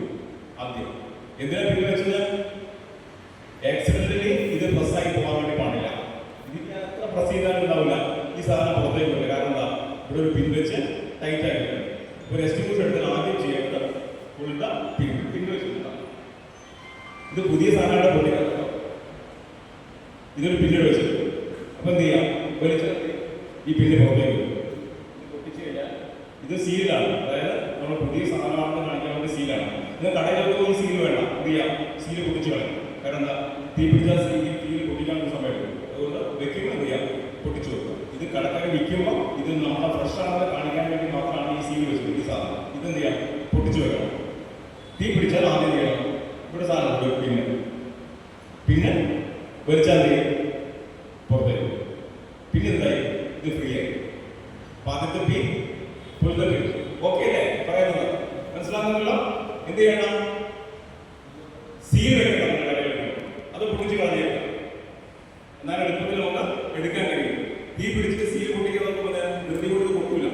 ഇപ്പം വിളിച്ചാൽ പെട്ടെന്ന് വരും, പക്ഷെ നമ്മളൊരു ഇൻസിഡന്റുമായി ബന്ധപ്പെട്ടുകൊണ്ട് നോക്കുമ്പോൾ നമ്മുടെ കൈകൾ വേണം ഇല്ലേ? അപ്പൊ ഇത് പെട്ടെന്ന് താവില്ല, പൊട്ടി വരണമെന്നില്ല. ഇത് പൊട്ടിയിൽ നമ്മൾ ചെയ്യണം, കത്രിക ഉപയോഗിച്ച് എടുക്കാൻ പറ്റും. അത്രയും സമയം നഷ്ടപ്പെടും. ആ സമയം നഷ്ടപ്പെടാതിരിക്കാൻ വേണ്ടി എന്ത് ചെയ്യാം, ഇതങ്ങ് പൊട്ടിച്ചു വെച്ചേക്കാം. ഓക്കെ, ഇത് പൊട്ടിച്ചു വെച്ചിട്ട് ഒരു പണിയില്ല, ഒന്ന് വലിച്ചാൽ ഇത് വരും, ഈ സാധനം പുറത്തേക്ക്. ഓക്കെ അല്ലേ? പുൽതപ്പിൽ ഫസ്റ്റ്. ഇനി എ എന്ന് പറഞ്ഞാൽ എസ്റ്റിംഗ്വിഷ് ഉപയോഗിക്കുന്നത് എപ്പോഴുണ്ടാവും, എല്ലാ തീയുടെ തുടക്കം ചെറിയ തീയാണ്. ചെറിയ തീ എങ്ങോട്ട് കെടുള്ളൂ, ഇതുകൊണ്ട് കെടുള്ളൂ. അപ്പൊ എങ്ങോട്ട് പോകണം, അപ്പൊ അങ്ങേ മൂലക്കാണ് തീ എന്തെങ്കിലും ചെയ്യണം. ഇവിടെ നിന്ന് അടിച്ചിട്ട് കാര്യമുണ്ടോ, നമ്മൾ എങ്ങോട്ട് പോകണം, ആ മൂലയിലേക്ക് പോകണം. Aim to the seat of the fire. എവിടെയാണോ തീയുടെ ആരംഭം അവിടത്തേക്ക് നമ്മൾ പോകണം. തീ എങ്ങോട്ട് വരില്ല, തീ ഇങ്ങോട്ടേക്ക് വരും, ഇങ്ങോട്ട് വരും. പക്ഷെ അവിടേക്ക് വലിയ തീപിടുത്തോ എടുത്ത് കിട്ടാൻ കഴിയില്ല. അപ്പൊ എന്ത് ചെയ്യാം, പ്രൈമറി സ്റ്റേജിലേക്ക് നമ്മൾ ചെയ്യാം. അങ്ങേ മൂലക്കാണെങ്കിൽ നമ്മൾ എക്സ്ക്യൂസ് എടുക്കുന്നു, aim to the seat of the fire, base of the fire. എവിടെയാണോ തീയുടെ ആരംഭം അവിടത്തേക്ക് പോകും. ഇപ്പൊ നമ്മളെ പഴയുടെ വേറെയാണ് ശ്വാസം എടുത്തുകൊണ്ടായിരുന്നത്. നമ്മൾ എന്ത് ചെയ്യണം, നിലത്തുനിന്ന് അടിച്ചിട്ട് കാര്യമില്ല, എന്ത് ചെയ്യണം, അതിനടുത്തേക്ക് വരും, എങ്കിലും കിട്ടും. അതായത് 1 മീറ്റർ ദൂരത്തേക്ക് ഇത് ഡിസ്ചാർജ് ചെയ്യണം, 1 മീറ്റർ ദൂരം. അപ്പൊ അത്രയും ക്ലോസ് ആയിട്ട് നമ്മൾ ഓക്കെ. 1 മിനിറ്റ് സമയത്ത് വർക്ക് ചെയ്യും. ഇത്ര 1 മിനിറ്റ് സമയം ചെയ്യും. 1 മിനിറ്റ് കൊണ്ട് ഈ കണ്ടൻസൊക്കെ പോകും. അപ്പോൾ 1 മണിക്കൂർ, 1 മിനിറ്റ്, പിന്നെ 1 മിനിറ്റ്. അപ്പം തീയുടെ ഏറ്റവും അടുത്ത പോലെ ഇത് വർക്ക് ചെയ്യാൻ. നേരെ മേലെ പിടിക്കാൻ പാടില്ല. നമ്മൾ എന്ത് ചെയ്യാം, 1 മിനിറ്റ് വിട്ടിട്ട് നിൽക്കാൻ പാടില്ല, അല്ലെങ്കിൽ നമുക്ക് അസ്വസ്ഥരാകും. അതുകൊണ്ട് 1 മിനിറ്റ് ദൂരം കൊടുക്കുക. നേരെ പോയിട്ട് ഇങ്ങനെ പിടിച്ച് കഴിഞ്ഞാൽ കെടുക്കും. നേരെ മറിച്ച് ഒരു ലൈറ്റ് പിടിച്ചിട്ട് നമ്മൾ പിടിച്ചാൽ മതി. ഇവിടെ എന്താവുള്ളൂ, യൂസ് ആണ്. ഓക്കെ, ഏതൊരു മനസ്സിലായോ, aim to the seat of the fire. എവിടെയാണോ തീയുടെ ആരംഭത്തിലേക്ക് നമ്മൾ പോകുക. അപ്പൊ എസ്റ്റിംഗ്വിഷ് എടുക്കുക, ഒരാൾക്ക് എടുക്കാൻ പറ്റുന്ന വെയിറ്റ് ചെയ്യണം. നമുക്ക് പറയാം, ഒരാൾ ഈസി ആയിട്ട് ചെയ്യാം, എടുത്തിട്ട് നമുക്ക് പോകാൻ വേണ്ടി പറ്റും, ഓടാൻ വേണ്ടി പറ്റും. ആ വെയിറ്റ് ചെയ്യാൻ ഓക്കെ അല്ലേ? ഫസ്റ്റില് പിന്നെ അടിച്ചു, പിന്നീട് നമ്മൾ തീയുടെ ആരംഭത്തിലേക്ക് പോകും. അടുത്തത് എന്താണ്, PA എസ് എസ്, 2 എസ്. ഒരു എസ് ആണെന്നാണ് സ്ക്യൂസ് ചെയ്യുക. ഇത് എന്ത് ചെയ്യാം, പ്രസ് ചെയ്യും. ഓക്കെ, പിന്നെ തീ എങ്ങനെ എടുക്കുക, തീ ഒരു പോയിന്റ് ഉണ്ടാകുക. തീ എന്ത് ചെയ്യും, കത്തി പടരും. പഠിപ്പം ചെയ്യണം, ഇങ്ങനെ പിടിക്കണം, എന്ത് ചെയ്യണം, വീശി സ്വയുക്ത വീശിയിലെത്തി. തീ ഒരു പോയിന്റിലേക്ക് അടിച്ചാൽ അവിടുത്തെ തീകളും പക്ഷെ അപ്പുറത്ത് എന്താ, തീ കത്തി ഇപ്പുറത്ത് കത്തി. അപ്പൊ അതുകൊണ്ട് തീ കെടുക്കുന്ന മെത്തേഡ് എപ്പോഴും ഇങ്ങനെയായിട്ട് വീശി. ഓക്കെ, സ്വയുക്ത ഫയർ പാസ്സായി. ഈ എന്ന് പറഞ്ഞാൽ പുൽപ്പത്തി, എന്ന് പറഞ്ഞാൽ aim to the seat of the fire. എവിടെയാണോ തീയുടെ ആരംഭം അവിടത്തേക്ക് നമ്മൾ പോകാം. എസ് എന്ന് പറഞ്ഞാൽ യൂസ് ചെയ്യുക, അമർത്തുക. പിന്നെ സ്വയിക്കുക, എന്ത് ചെയ്യാം, വീശിയ. വളരെ ഫ്രണ്ട്ലി ആണ് ഈ സാധനം. പൊട്ടിത്തെറിക്കില്ല. ചുവപ്പ് കാണിച്ചത് അപകടത്തെ കാണിക്കാൻ വേണ്ടി മാത്രമാണ്. ഇതെന്ത് ചെയ്യില്ല, ബ്ലാസ്റ്റ് ചെയ്യുന്ന സാധനമാണ്. നമ്മൾ LPG പിന്നെ ബ്ലാസ്റ്റ് ചെയ്യും, പക്ഷെ അത്രയൊന്നും എന്ത് ചെയ്യില്ല, ഇത് ബ്ലാസ്റ്റ് ചെയ്യും. അപ്പൊ LPG നമുക്ക് പേടിയൊന്നും. അപ്പൊ അത്രയും എന്ത് ചെയ്യണം, ഇതിനോട് ഒട്ടും നമ്മൾ പേടിയുടെ കാര്യം. വളരെ ഫ്രണ്ട്ലി ആയിട്ട് ഡിവൈസ് ആണ്. ഓക്കെ, ഇതിനകത്ത് എന്താ ഉള്ളത്, പൗഡറാണ്, dry chemical powder. Mono ammonium ഫോസ്ഫേറ്റിന് 40% കണ്ടന്റ് വേണമെന്ന് പറയാം. എങ്കിലും എന്താവുള്ളൂ, തീ കെടുത്താനായിട്ട് സാധിക്കും. അതുപോലെ തന്നെ നൈട്രജൻ നിറച്ചിട്ടുണ്ട്. നൈട്രജനാണ് ഇതിന് പുറത്തേക്ക് വരുന്ന ഗ്യാസ് ഇങ്ങനെ നിറച്ചിട്ടുണ്ട്. ഇത് രണ്ടാണ് ഇതിനകത്തുള്ളത്. ഇത് രണ്ടുമാണ് നമ്മുടെ തീ കെടുക്കുക. എങ്ങനെ തീ കെടുക്കുക, ഞാൻ നേരത്തെ പറഞ്ഞ എത്ര ഒഴിവാക്കും, ചൂടിന് ഒഴിവാക്കുമോ, ഇല്ല. ഇതിനെ ഒഴിവാക്കുക, ഓക്സിജൻ ഒഴിവാക്കും. തീയുടെ മേലെ എന്താവും, ഈ പൗഡർ പൊതഞ്ഞു കിടന്നിട്ട് ഉണ്ടാവും, ഓക്സിജനുമായിട്ട് കോണ്ടാക്ട്സ് കട്ട് ചെയ്യും, തീ ഉണ്ടാവും. ഓക്കെ, ഇതിനകത്ത് എന്തെല്ലാം, വെള്ളമില്ല, പകരം ഇതുണ്ട്, ഓക്സിജനെ ഒഴിവാക്കുക എന്നാണ് ഈ ഒരു സാധനം ചെയ്യും. കാർബൺ ഡൈ ഓക്സൈഡ് ഇതിന് വേറെ സാധനം carbon dioxide. Carbon dioxide പ്രത്യേകത എന്താണ്? ഡാറ്റകൾ നഷ്ടപ്പെടും. ഇപ്പോൾ കമ്പ്യൂട്ടർ റൂമാണെന്ന് കഴിക്കും. കമ്പ്യൂട്ടർ തീ പിടിച്ചാൽ ഈ പൊടി അടിച്ചാൽ കമ്പ്യൂട്ടറിന്റെ ഡാറ്റകൾ നഷ്ടപ്പെടും. പക്ഷെ കാർബൺ ഡൈ ഓക്സൈഡ് ആണല്ലോ ഡാറ്റകൾ നഷ്ടപ്പെടില്ല, എളുപ്പത്തിൽ തീ പിടിക്കും. ഈ കാർബൺ ഡൈ ഓക്സൈഡ് അടിക്കുമ്പോൾ ഓക്സിജന്റെ പ്രസൻസ് എന്ത് ചെയ്യും? താഴ്ത്തും. ഇത്ര ശതമാനം ഓക്സിജൻ തീ കത്തുന്നുണ്ട് ഇല്ലേ? 21% ഓക്സിജൻ ഉണ്ട്, സഫീഷ്യന്റ് ഉണ്ടെങ്കിലാണ് എന്ത് ചെയ്യാം? കത്തുക. അത് കുറഞ്ഞിട്ട് ആ ബോംബിലേക്ക് എത്തുന്നുണ്ടാവും, കത്താൻ ആവശ്യമായ എന്തില്ല ഓക്സിജനിലേക്ക് തീ കിട്ടും. അപ്പൊ ഈ കാർബൺ ഡൈ ഓക്സൈഡ് എന്ത് ചെയ്യാം? കാർബൺ ഡൈ ഓക്സൈഡ് ഓക്സിജനെ കൊന്നുകളയും. അതിന്റെ ക്വാണ്ടിറ്റി കുറച്ച് കിട്ടും. അപ്പൊ കാർബൺ ഡൈ ഓക്സൈഡ് വേണമെങ്കിൽ എളുപ്പമാണ്, പക്ഷെ കോസ്റ്റ്ലിയാണ്, പൈസ കൂടുതലുണ്ട് കാർബൺ ഡൈ ഓക്സൈഡ്. പിന്നെ അതിന്റെ പ്രത്യേകത കാർബൺ ഡൈ ഓക്സൈഡ് നമുക്ക് എന്ത് ചെയ്യാം? എത്ര വേണമെങ്കിലും ഉപയോഗിക്കാം, തീരുന്നത് വരെ. പക്ഷെ ഇതോ ഒറ്റയടിക്ക് തീരും. ഈ സാധനം ഒന്ന് അടിച്ചു കഴിഞ്ഞാൽ ഞാൻ നേരത്തെ പറഞ്ഞ മാതിരി ഇതിന്റെ പ്രഷർ ഗേജ് അങ്ങോട്ടേക്ക് വരും, റെഡിലേക്ക് വരും. പിന്നെ എന്ത് ചെയ്യാം? ഉപയോഗിക്കാൻ കഴിയില്ല. അപ്പോൾ ഒരു തീപിടുത്തം ഉണ്ടെങ്കിൽ ഒറ്റയടിക്ക് തീരും, പിന്നീട് ഉപയോഗിക്കാൻ കഴിയില്ല. പിന്നെ എന്ത് ചെയ്യണം? റീഫിൽ ചെയ്യാം. വീണ്ടും പൗഡർ എയർ നിറച്ച് ഇതിനെ എന്ത് ചെയ്യണം? ഇത് റെഡിലേക്ക് ഗ്രീനിലേക്ക് ആക്കി വെക്കണം. കാർബൺ ഡൈ ഓക്സൈഡ് അങ്ങനെയല്ല, ആവശ്യം അത് തീരുന്നവരെ. ഇപ്പൊ 4 ലിറ്ററിന്റെ കാറ്ററിംഗ് ആണെങ്കിൽ 4 ലിറ്റർ തീരുന്നവരെ നമ്മൾ ഒന്ന് ഉപയോഗിച്ചു, 4 ലിറ്റർ തീർക്കും, ബാക്കി 3 അവിടെ സ്റ്റോർ ചെയ്യും. 4 ലിറ്റർ തീർന്നതിന് ശേഷം നമ്മൾ വീണ്ടും മാറ്റണം, നടക്കണം. ഇതങ്ങനെയല്ല, ഒരു തീപിടുത്തം തന്നെ ഇതാവും. ഒരു പ്രാവശ്യം ഉപയോഗിച്ചാൽ ഇത് പിന്നെ ഉപയോഗിക്കാൻ പിന്നീട് മാറ്റണം. ഓക്കെ, മനസ്സിലാക്കാന്ന് വിചാരിക്കുന്നു. പെട്ടെന്ന് എന്ത് ചെയ്താൽ മതി?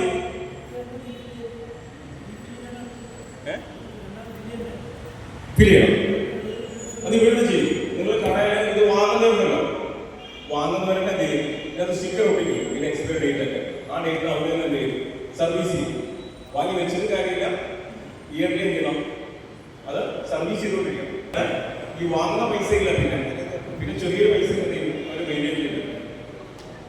ഓക്കെ, വേറെ നിങ്ങളുടെ ആവശ്യമൊക്കെ വാങ്ങുമ്പോൾ പലതരത്തിലുള്ള റേറ്റ് പറയുക. അതായത് ഞാൻ പറഞ്ഞല്ലോ ഇതിനകത്തൊരു പൗഡറാണെന്ന് പറഞ്ഞു.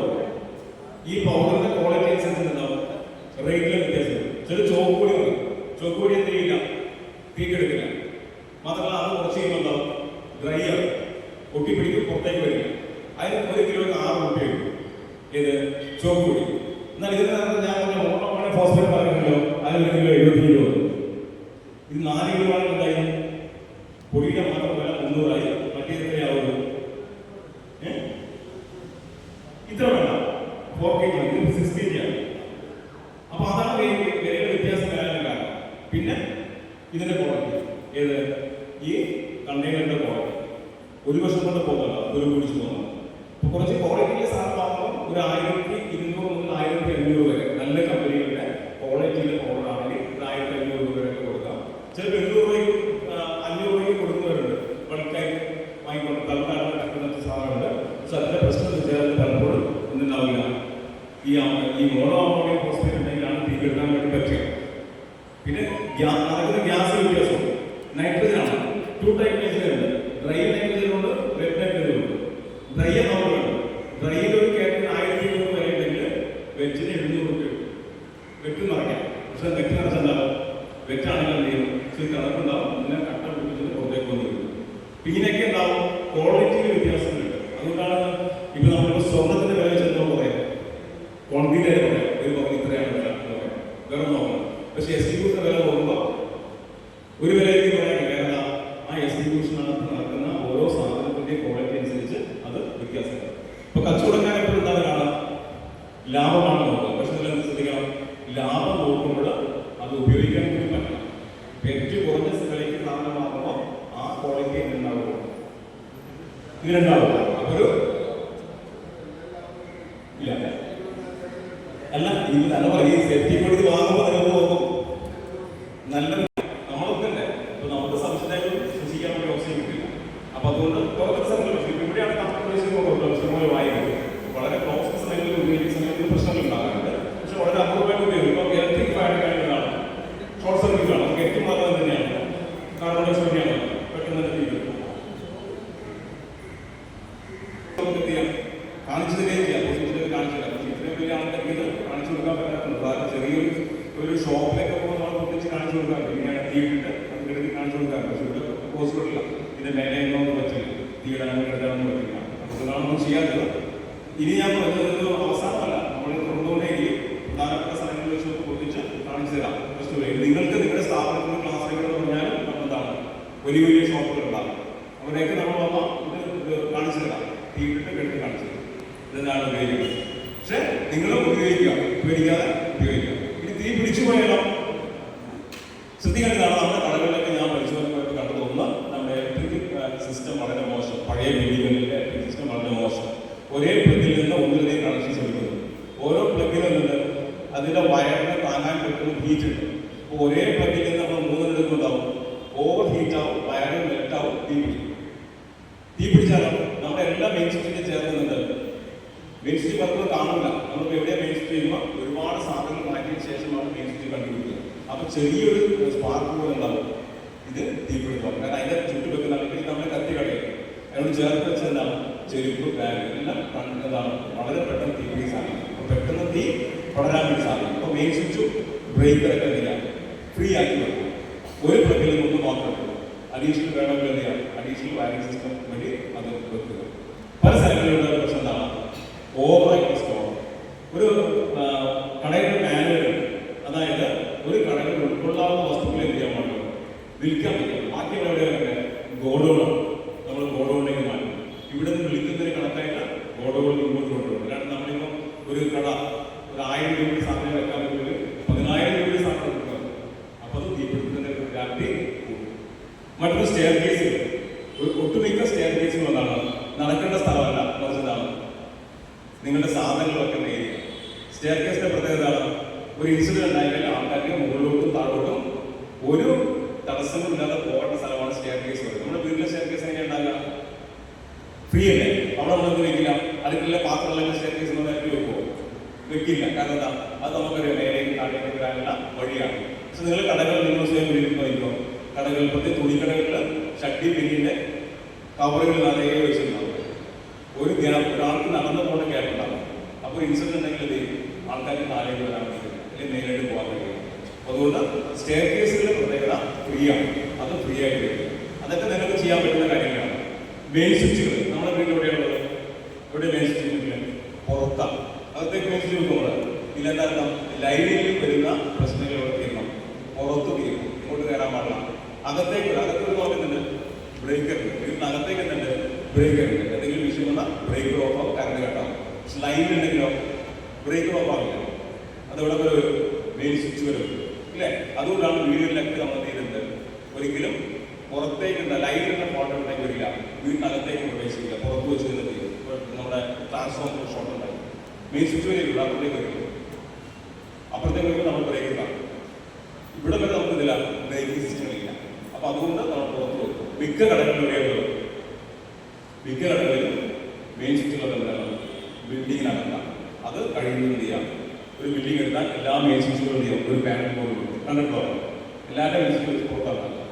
ഒരു പാനൽ വെച്ച് അവിടെ ഒരു കടയിലേക്ക് ഉണ്ടാക്കുക, അകത്തേക്ക് പുതിയ രീതിയിലല്ല. പഴയ ബിൽഡിങ്ങിനാണ് അകത്തുണ്ടാക്കുന്നത്, അത് മാറ്റി സ്റ്റോക്കുകൾ കുറക്കുക. ഇത്രയും കാര്യങ്ങൾ ശ്രദ്ധിച്ചാൽ എന്തായി നമ്മുടെ കടകൾ തീപിടുത്തത്തിലേക്ക്. പിന്നെ നമ്മൾ പ്രധാനപ്പെട്ട വേസ്റ്റുകളാണ്. ഇപ്പൊ ഇവിടെ സഭാടെക്സ്, ആ സഭാടെക്സ് പോകുമ്പോൾ ആ സെയിൽസ്മാൻ നിൽക്കുന്ന സ്ഥലം പോലും അവിടെയാണ്. അയാൾക്ക് പോലും നിന്ന് ചെയ്യാൻ സ്ഥലമില്ല. അവിടെ എന്തൊക്കെയുണ്ട്, ഒരുപാട് സ്റ്റോക്കുകളുണ്ട്.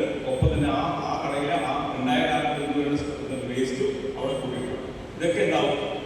തീപിടുത്തത്തിന്റെ അവസ്ഥ വർദ്ധിക്കും. ചെറിയ തീപിടുത്തത്തെ ഒഴിവാക്കും. അപ്പൊ ഞങ്ങളുടെ രീതി ഇങ്ങനെയാണ്. അതായത് രാവിലെ ഒരു കസ്റ്റമർ കടയിലേക്ക് വരുന്നതിന് മുമ്പ് എന്ത് ചെയ്യണം, ഇന്നലെ വരെയുള്ള വേസ്റ്റുകൾ നീക്കം ചെയ്യും. ഇന്ന് പുതിയതാണ്. ഇന്നലെ വരെ വേസ്റ്റ് ഉണ്ടാവും. ഇന്ന് ഓരോ ആളുകളും ചെറുപ്പം ഇന്ന് വിറ്റ വേസ്റ്റ് ഇന്നലെ ഇപ്പം തന്നെ കൊണ്ട് കളയണം. കുറച്ച് വൈകുന്നേരം ക്ലിയർ ആവും. പുതിയ കസ്റ്റമർ നാളെ രാവിലെ ഒരു പുതിയ കസ്റ്റമർ നമ്മുടെ കടയിലേക്ക് വരുന്നതിന് മുമ്പ് കടകളിലായിരിക്കണം വേസ്റ്റ് മുഴുവൻ പുറത്തേക്ക് ഒന്നുകിൽ ഹരിത വ്യവസായം കൊടുക്കാം. അങ്ങനെ നമ്മൾ എന്ത് ചെയ്യാം, വേസ്റ്റ് സൂക്ഷിക്കാൻ വേണ്ടി അതിനു വേണ്ടി മാത്രമുള്ള സ്ഥലങ്ങളാണ്. കസ്റ്റമേഴ്സ് വരുന്ന ഏരിയയിൽ ഇത് പാടില്ല, വേസ്റ്റുകൾ കമ്പ് ചെയ്യാൻ വേണ്ടി പാടില്ല. നമ്മുടെ കടയിലേക്ക് വരുന്ന ഒരു കസ്റ്റമറിനെ ഏറ്റവും സുരക്ഷിതമായി പുറത്തേക്ക് കൊണ്ടുപോകാൻ ഉടമകൾ. അപ്പൊ അതുകൊണ്ട് കസ്റ്റമേഴ്സ് എന്ത് ചെയ്യാൻ പാടില്ല, നിങ്ങളെ വിശ്വസിച്ചാണ് ചെയ്യാം. നിങ്ങളെ വിശ്വസിച്ചാണ് കസ്റ്റമർ നിങ്ങളുടെ കടയിലേക്ക് വരുന്നത്. അപ്പൊ നിങ്ങൾ കാരണം അപകടം ഉണ്ടാകാൻ പാടില്ല, അവർക്ക് ഉണ്ടാകാൻ കഴിയില്ല. ഓക്കെ. മറ്റൊന്നൊരു പ്രധാനപ്പെട്ട തീ പിടിച്ചാൽ നമുക്ക് തീ പിടിക്കും. പിടിച്ച് എന്ത് ചെയ്യാൻ വേണ്ടി പാടില്ല, എന്ത് ചെയ്യാൻ പാടില്ല, എന്ത് ചെയ്യാൻ പാടില്ല, ഓടാൻ വേണ്ടി പാടില്ല. തീ പിടിച്ചപ്പോഴുള്ള ഓടുക, ഓട്ടം എന്താക്കും, ഇതാക്കും. ഇപ്പൊ മേഡത്തിന് തീ പിടിച്ചു കടയിൽ എന്ത് ചെയ്യും, ചുരിദാറിന് തീ പിടിച്ചു, മേഡം ചെയ്യണം, എന്ത് ചെയ്യാൻ പാടില്ല, ഓടാൻ വേണ്ടി പാടില്ല. അമ്മേന്ന് വിളിക്കണം, പക്ഷെ എന്ത് ചെയ്യാൻ പാടില്ല, അങ്ങോട്ട് ഓടണം. അമ്മേന്ന് ഈ വിളികളിൽ പോകണം, അങ്ങോട്ട് പോയാലോ, അങ്ങോട്ട് നമ്മൾ കെടാൻ പോന്തി എങ്ങനെ കഴിയാം, കെടാൻ പോന്തി എങ്ങനെ കഴിയാം, ഊതുകയോ, ഊതുമ്പോൾ എന്താ കൊടുക്കുന്നത്, ഓക്സിജൻ കൊടുക്കും അല്ലേ, അപ്പൊ എന്താ ആളിക്കണം. ഓടുമ്പോൾ എന്ത് ചെയ്യാം, ചെറിയ തീയാണ്, പക്ഷെ ഓടുമ്പോൾ കൂടുതൽ ഓക്സിജൻ കൺസ്യൂം ചെയ്യും, ഈ എന്താവും വർദ്ധിക്കും. അപ്പൊ എന്ത് ചെയ്യാം, തീ പിടിച്ചാൽ എന്ത് ചെയ്യാൻ വേണ്ടി പാടില്ല, ഓടരുത്. പിന്നെ എന്ത് ചെയ്യണം, എന്ത് ചെയ്യണം, കിടക്കാൻ പറ്റും അല്ലേ. അപ്പൊ എന്താ തീ വ്യത്യാസം, നിൽക്കുന്ന തീ കിടക്കുന്ന തീ വ്യത്യാസം, നിൽക്കുന്ന തീ കിടക്കുന്ന തീ വ്യത്യാസം ഉണ്ടോ, ഉണ്ടോ നമ്മുടെ അഭിപ്രായത്തിൽ ഉണ്ടോ, കിടക്കുന്ന വ്യത്യാസം ഉണ്ടോ, ഇല്ലേ. ഇപ്പൊ നോക്കാം, ഇപ്പൊ മേഡം നിൽക്കുകയാണ്, ചുരിദാറിന്റെ താഴേക്ക് തീ പിടിച്ചു, നിൽക്കുകയാണെങ്കിൽ ഒരു മിനിറ്റ് കൊണ്ടെന്താവും മേലേക്ക് ഇല്ലേ. എന്നാൽ കിടക്കുകയാണെങ്കിലോ തീ കത്തും, ടൈം കൺസ്യൂം ചെയ്യും. ഒരു കടലാസ് കഷ്ണം ഇവിടെ തീ പിടിച്ചാൽ തീ ഒറ്റയടിക്കുന്ന മേലേക്ക് കത്തും, ഇങ്ങനെ പിടിച്ച് ഇവിടെ കത്തിച്ചാലോ കത്തും, പക്ഷെ എന്താകും ടൈം എടുക്കും അല്ലേ. അപ്പൊ അതുകൊണ്ടാണ് പറയുന്നത് തീ പിടിച്ചാൽ ചെയ്യാൻ പാടില്ല, നിൽക്കരുത്. പുക ഉണ്ടായിരുന്നെങ്കിൽ പുക എവിടെ പോകുമ്പോൾ മുകളിലോട്ട്, അപ്പൊ നിൽക്കുന്ന ആൾക്കാണെങ്കിൽ ഒരു പുക പിടിച്ച സ്ഥലത്താണ് നമ്മൾ എന്ത് ചെയ്യാൻ പാടില്ല, നിൽക്കാൻ വേണ്ടി പാടില്ല, എന്ത് ചെയ്യാം, കുനിഞ്ഞ് ഇരിക്കാനേ പാടില്ല. ഒരു ബിൽഡിങ്ങിനകത്ത് പുക പോകും, നമ്മൾ എന്ത് ചെയ്യാൻ പാടില്ല, ഇങ്ങനെ നിൽക്കരുത്. നിൽക്കുമ്പോൾ പുക പോകും മേലേക്ക്, ഒന്ന് ഇരുന്നാലോ നമ്മളെ കവർ ചെയ്ത് പുകയെ കൊണ്ടും നമ്മൾക്ക് മേലേക്ക് പോകും. ഇങ്ങനെ നിൽക്കുന്ന കണ്ടിട്ടാണെങ്കിൽ പുക എന്ത് ചെയ്യും, നമ്മൾ ശ്വസിക്കും. ഇപ്പൊ എന്ത് ചെയ്യാം, ഇരിക്കുക, നടന്നു പോകാതെ എന്ത് ചെയ്യാം, ഇത് എങ്ങനെ പോവാം, പുകയിലെ പ്രദേശത്ത് നമ്മൾ ഉരുണ്ടിട്ട് മാത്രം എന്ത് ചെയ്യും, ഡോറിലേക്ക് പോകും. ഇതെല്ലാം കടകളിൽ സംഭവിക്കുന്ന കാര്യങ്ങളാണ്. അപ്പൊ അതുകൊണ്ട് എന്ത് ചെയ്യാം, തീ പിടിച്ചാൽ സ്റ്റോപ്പ്, ഡ്രോപ്പ്, റോൾ, 3 കാര്യങ്ങൾ. നിൽക്കുക, കിടക്കുക, ഉരുളുക. ഉരുളുമ്പോൾ എന്ത് ചെയ്യാം, ഒന്ന് ഉരുളുമ്പോഴേക്ക് എന്താവും, ഓക്സിജനുമായിട്ട് പോകാൻ ശ്രമിക്കും, അവിടെ കിടക്കും. വീണ്ടും ഉരുളുമ്പോൾ അടുത്ത ഭാഗത്ത് ഓക്സിജൻ ഉണ്ടാവില്ല, അവിടെ കിടക്കും. അങ്ങനെ 3-ാം പ്രാവശ്യം ഉരുളുമ്പോഴേക്ക് നമ്മുടെ വസ്ത്രത്തെ പിടിച്ച തീയൊക്കെ എന്താവും, കിട്ടും. വെള്ളം ഒഴിക്കണം, വെള്ളം ഉണ്ടെങ്കിൽ വെള്ളം ഒഴിക്കാം, പക്ഷെ വെള്ളമൊന്നും കിട്ടില്ല തീ പിടിച്ചാൽ. അപ്പോഴാണ് ഞാൻ പറയുന്നത് നിൽക്കുക, കിടക്കുക, ഉരുളുക. ഇത്ര ചെയ്യാൻ വേണ്ടി പാടും. ഞാൻ ഇത്രയും പഠിപ്പിച്ചാൽ ഈ കാണുന്നത് തീ പിടിച്ചാൽ ഓടും. ഞാൻ കാണുന്നുണ്ട് മേഡത്തെ. അപ്പൊ എന്ത് ചെയ്യണം, നമ്മൾ കാണുന്നു, നമുക്ക് ഇഷ്ടപ്പെട്ട നമ്മൾ എന്ത് ചെയ്യാൻ പറ്റും, ഇഷ്ടപ്പെട്ട നമ്മൾ എന്ത് ചെയ്യും, ചേർത്ത് പിടിക്കും ഇല്ലേ. അപ്പം ഒരു തീ പിടിച്ച അന്തരീക്ഷത്തില് ഇഷ്ടമുള്ള ആളാണെങ്കിൽ കൂടി അവരെ എന്ത് ചെയ്യാൻ പാടില്ല, ചേർത്ത്. ഭാര്യയാകാം, ഭർത്താവാകാം, അച്ഛനാകാം, അമ്മയാകാം, മക്കളാകാം, ഇഷ്ടമുണ്ട്. പക്ഷെ തീ പിടിച്ച കണ്ടിട്ടാണ് ഒരിക്കലും അവരെ എന്ത് ചെയ്യാൻ പാടില്ല, ചേർത്ത് പിടിക്കും. ചേർത്ത് പിടിച്ചെന്താവും, 2 കൂട്ടർക്കും തീ പിടിക്കും, തീ പിടിക്കാൻ കഴിയും. ഇപ്പൊ എന്ത് ചെയ്യണം, മേഡം തീ പിടിച്ച് ഓടി വരുന്നു, എനിക്ക് ഇഷ്ടമുണ്ട്, പക്ഷെ എന്ത് ചെയ്യില്ല, ചേർത്ത് പിടിക്കില്ല. അപ്പൊ എന്ത് ചെയ്യണം, അവര് നിൽക്കില്ല അല്ലേ, സ്റ്റോപ്പ് ആകുമോ ഇല്ല, അവരെന്ത് ചെയ്യാം, നിർത്തുക. അവര് കിടക്കില്ല, ഇപ്പൊ എന്ത് ചെയ്യാം, കിടക്കില്ല, തട്ടി നിലത്തേക്ക് ഇട്ടേക്കുക. ഉരുളുവോ, നമ്മളെന്ത് ചെയ്യാം, തീ പിടിച്ചാൽ സ്റ്റോപ്പ്, ഡ്രോപ്പ്, റോൾ. തീ പിടിച്ചോളെ കണ്ടാൽ നിർത്തുക, കിടക്കുക, ഉരുളുക. ഓക്കെ. ഈ പൊള്ളി എന്ത് ചെയ്യണം, പൊള്ളലേ എന്ത് ചെയ്യണം, ഡ്രോപ്പിംഗ് വേണം. ദാനദാരിയെ വെള്ളത്തിലേക്ക് എത്തിക്കാം. ഇപ്പൊ കയ്യ പൊള്ളികൾ കൈ പിടിച്ചു കൊടുക്കും. അപ്പൊ എന്താ, വെള്ളത്തിൽ മുക്കുന്നതും ഭാരതീയ വെള്ളത്തിൽ കൈ കാണിക്കുന്നതും തമ്മിൽ വ്യത്യാസമാണ്. ഇതാണ് നല്ലത്. പൈപ്പ് വെള്ളത്തിലേക്ക് കൈ പിടിച്ചു കൊടുക്കും. പിന്നെ എന്ത് ചെയ്യാം, ബബിൾസ് പൊള്ളിയാൽ കണ്ടില്ല, ബബിൾസ് കുമിളകളുണ്ടാവും അല്ലേ. കുമിളകൾ എന്ത് ചെയ്യാൻ പാടില്ല, ബ്രേക്ക് ചെയ്യാൻ പാടില്ല, പൊട്ടിക്കാൻ പാടില്ല. പിന്നെ എന്ത് ചെയ്യാൻ പാടില്ല, കെട്ടാൻ പാടില്ല. ബാക്കിയൊക്കെ നമ്മൾ കെട്ടാൻ പാടില്ല, പൊതിയാതെ പാടില്ല. നല്ല തുണികളൊന്നും പൊതിയുക, ബബിൾസിനെ പൊട്ടിക്കാതെ ഡോക്ടർക്ക് കൊടുക്കുക. ചിലപ്പോൾ പൊട്ടി കരുതിയിരിക്കും, അതിനെന്ത് ചെയ്യാൻ പാടില്ല, ഡോക്ടറെ തന്നെ കൊണ്ടുവന്നതിനെ എന്ത് ചെയ്യാൻ പാടില്ല, വൃത്തിയാക്കാൻ വേണ്ടി പാടില്ല. അതേപോലെ തന്നെ ഡോക്ടർ കൊടുക്കും. അവിടെ എന്താ പറയുന്നത്, തൊലിയാണ്. ആ തൊലിയെ ഡോക്ടറെ എന്ത് ചെയ്യാൻ വേണ്ടി പറ്റും, പഴയതുപോലെ ആക്കാൻ പറ്റും. തൊലിയില്ലെങ്കിലോ, തൊലിയിലും വൃത്തിയാക്കിയിട്ട് വേണ്ടി തൊലിയില്ല, പകരം നമ്മൾ ചെയ്യും അവിടെ നിന്ന് തൊലി എടുത്ത് പ്ലാസ്റ്റിക് സർജറി. പുള്ളികൾക്ക് ഇപ്പോൾ പറയും പ്ലാസ്റ്റിക് സർജറി, എന്താ തൊലിയില്ല, കാരണം നമ്മൾ കൊണ്ടുപോകുമ്പോൾ തന്നെ എന്ത് ചെയ്തു, ഉള്ള തൊലിയൊക്കെ പറിച്ചു കളഞ്ഞാൽ കൊടുക്കുക. അപ്പോൾ പുള്ളിയാൻ ചെയ്യാൻ പാടില്ല, തൊലി പറിച്ചു കളയും. അതേപോലെ തന്നെ പൊതിയ കൊണ്ടുപോകും. ഡോക്ടർക്ക് അത് 90% ആ തൊലിയെ തന്നെ അവർക്ക് വെക്കാനായിട്ട് പറ്റും. അപ്പോൾ ഇത് നമ്മുടെ പ്രശ്നമുണ്ട്. കുറേ കാലത്തേക്ക് നമ്മൾ ഉപയോഗിക്കാൻ വേണ്ടി പറ്റും. സർക്കുലേഷൻ ഉണ്ടെങ്കിൽ കൂടി എന്തെങ്കിലുമൊക്കെ പൈപ്പിങ്ങൊക്കെ കൊടുത്ത് സർക്കുലേഷൻ ഉണ്ടാക്കാനൊക്കെ പറ്റും. അതുകൊണ്ട് നമുക്ക് തൊലി നമ്മൾ പൊട്ടിച്ച് കളയാൻ വേണ്ടി പാടില്ല. വൈദ്യുതിയാണ് നിങ്ങൾക്ക് ഡൗട്ട്സ് ഒന്നും ഇല്ലാതെ ഞാൻ വിചാരിക്കും. ഡൗട്ട്സ് ആർക്കില്ലാന്നുണ്ടാവില്ല, എല്ലാം അറിയുന്നവർക്കും ഉണ്ടാവില്ല, പിന്നെ അറിയാത്തവർക്കും ഉണ്ടാവില്ല. അപ്പം ഞാൻ നിങ്ങളെല്ലാം അറിഞ്ഞവരാണെന്നാണ് എൻ്റെ കണക്ക് പോലെ. പക്ഷെ എനിക്കും അറിയാം, ഒറ്റ അടിക്കുന്നു 100% നമുക്ക് ഓക്കെ ആണെന്നില്ല. പക്ഷെ ബേസിക് ഐഡിയ ആണ് ഇപ്പോൾ. ഇത് കണ്ടാൽ ഇതിനൊക്കെ ചെയ്യണമെന്നാണ് ബേസിക് ഐഡിയ. ഇനി നമുക്ക് ആരൊക്കെ നമ്മൾ എന്ത് ചെയ്യാം ഡെവലപ്പ് ചെയ്ത് തുടങ്ങുക. ഓക്കെ, ഇപ്പം എല്ലാ കടക്കാരും നല്ല സഹകരണമാണ് വ്യാപാരികളുടെ ജനങ്ങളുടെ നോട്ടീസ് കൊണ്ടുപോകുന്ന മറ്റു കാര്യങ്ങളും നല്ല സഹകരണമാണ്. അതായത് എല്ലാവർക്കും ഒരു സ്വയം ബോധ്യമുണ്ട് ഇനിയൊരു തീപിടുത്തം ഉണ്ടാകാൻ വേണ്ടി പാടില്ല. ഇനിയൊരു തീപിടുത്തം താങ്ങാൻ ശക്തി ആർക്കില്ല, തലമുറയിലെ വ്യാപാര സമ്പത്തില്ല. അപ്പോൾ അതുകൊണ്ട് നമ്മൾ സ്വയം സൂക്ഷിച്ച ഒരു വ്യക്തിയുടെ നമുക്ക് ഇല്ലാതാക്കാൻ വേണ്ടി പറ്റും. ഫയർഫോഴ്സ് എന്ത് ചെയ്യണം, നിങ്ങളുമായിട്ട് ഏറ്റവും നല്ല രീതിയിൽ തന്നെ സഹകരിച്ച് മുന്നോട്ട് വന്നേക്കാം. ഒരുപാട് തിരക്കുകളുണ്ടെങ്കിൽ കൂടി ആ തിരക്കുകളൊക്കെ മാറ്റി വെച്ചുകൊണ്ട് നോട്ടീസ് ഒരു ടീം പോയിട്ടുണ്ട്, ഞാൻ ക്ലാസ് എടുക്കാൻ വന്നിട്ടുണ്ട്, ഒരു ടീം ശേഷങ്ങളുണ്ട്. ഈ ഒരുപാട് ദിവസം ഈ തിരക്കിന്റെ ജീവിതമാണ്. എങ്കിലും നമുക്ക് ആ തിരക്കുകൾ നമ്മളെ ബാധിക്കില്ല. ജീവനക്കാർക്ക് ഓഫോ മറ്റു അവധികളോ കൊടുക്കാതെ എല്ലാവരും ശേഷമുണ്ട്. കാരണം എത്രയും പെട്ടെന്ന് നമ്മൾ ഈ ഒരു പ്രശ്നം പരിഹരിക്കണമെന്ന് വെച്ചിട്ടാണ്. അപ്പോൾ ഞങ്ങളോട് കൂടെ നിങ്ങളും സഹകരിക്കും. ചില കടകളിലേക്ക് പോകുമ്പോൾ ആൾക്കാർ